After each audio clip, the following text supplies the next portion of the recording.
Tadi ada seorang kolonel, ya dia ngakunya kolonel, nggak tahu lah bener apa enggak.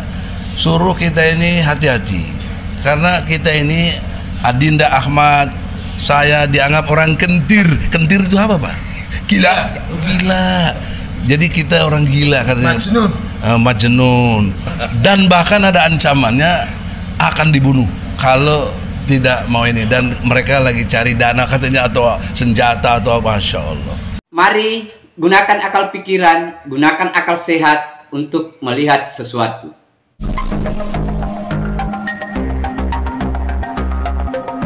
Assalamualaikum warahmatullahi wabarakatuh.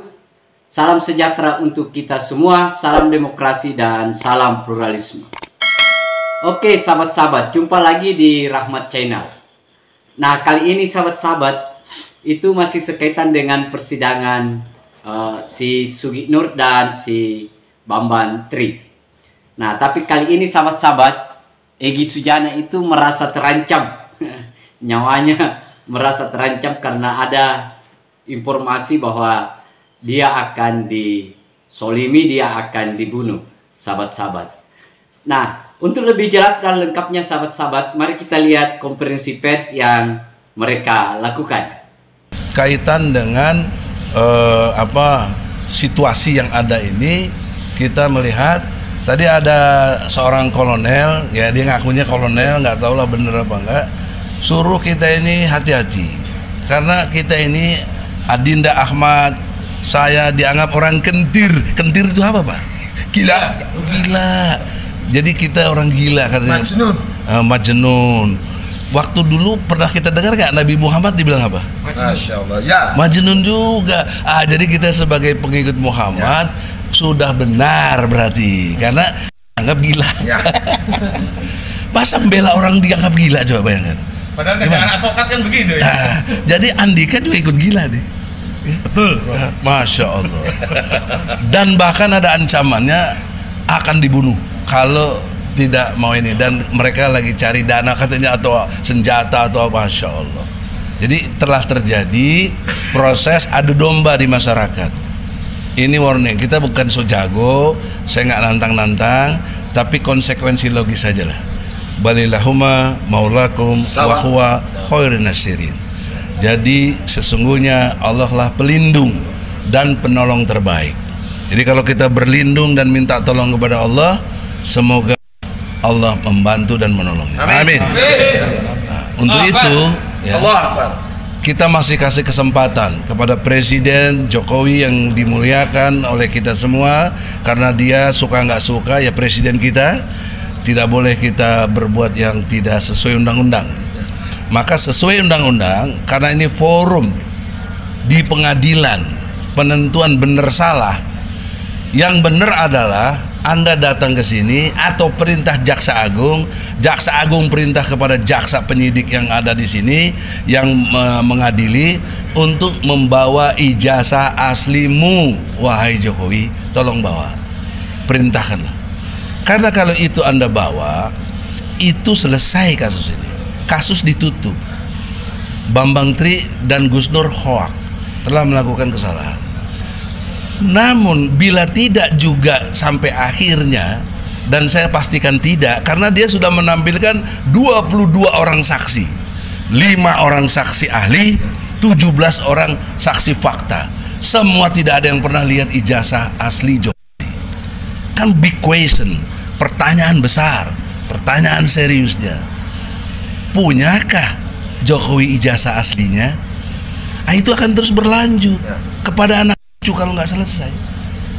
Jadi kos sosialnya, ongkos sosialnya jauh lebih mahal. Kasihan anak cucu Anda itu, waduh, Anda mungkin sekarang masih dilindungi oleh antek-antek Anda, oleh kekuatan Anda. Nanti ketika saatnya Anda tumbang, karena waktu yang menumbangkan Anda. Kalaupun kita nggak bisa, waktu yang menumbangkan. 2024 selesai dia, ya toh? Ya. Mau apa kau? Susah. Nanti kau meninggalkan legasi yang cacat kepada bangsa ini dan malu-maluin kita sedunia. Presiden kita pernah ijazahnya palsu, artinya tidak punya kualifikasi gitu untuk memimpin. Karena ijazah ini jadi capres, harus punya syarat ijazah ini minimal SMA. Nah, saya kira itu jelas ya.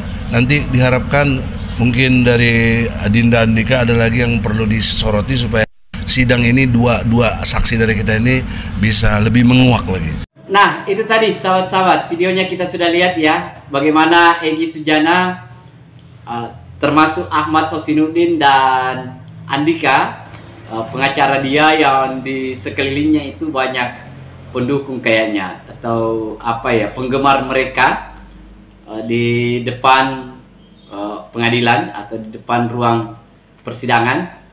Nah, mereka merasa bahwa ada informasi dari apa ya, dari kolonel ya dari kolonel bahwa dia itu lagi terancam, dia lagi diancam untuk dibunuh, dan juga orang yang mengancam itu lagi proses mengumpulkan dana atau apa, sahabat-sahabat. Nah, tetapi yang kita mau komentari bahwa saya kira entah itu benar apa argumennya atau seperti apa, tetapi itu seakan-akan ya dipublikasi seperti membangun opini lah ya di publik, bahwa dalam rangka membela si Gus Nur ini nyawanya itu terancam gitu. Nah, lawan lah siapa yang akan ngancam. Ini kasusnya kasus remeh-temeh, ini kasusnya yang ada terlalu jauh lah. Kalau misalnya kita beranggapan bahwa menangani kasus ini ada yang ngancam, ada yang apa ya, ada yang solimi atau ada yang apa, sahabat-sahabat. Saya kira pandangan si Egy Sujana ini, waduh, ini hanya sekedar mau menyampaikan ke publik bahwa kasus Sugi Nur ini kasus yang begitu besar. Padahal kasus ini kasus penistaan agama, bos. Bukan kasus bukan kasus mafia ini kasus penistaan agama, penodaan, berita hoax, berita bohong. Nah, itu yang disangkakan atau didakwakan. Bukan kasus yang harus nyawa hilang karena menangani kasus ini. Saya kira itu, sahabat-sahabat. Terima kasih banyak. Akhir kata dari saya. Wassalamualaikum warahmatullahi wabarakatuh. Salam demokrasi, salam pluralisme, NKRI harga mati.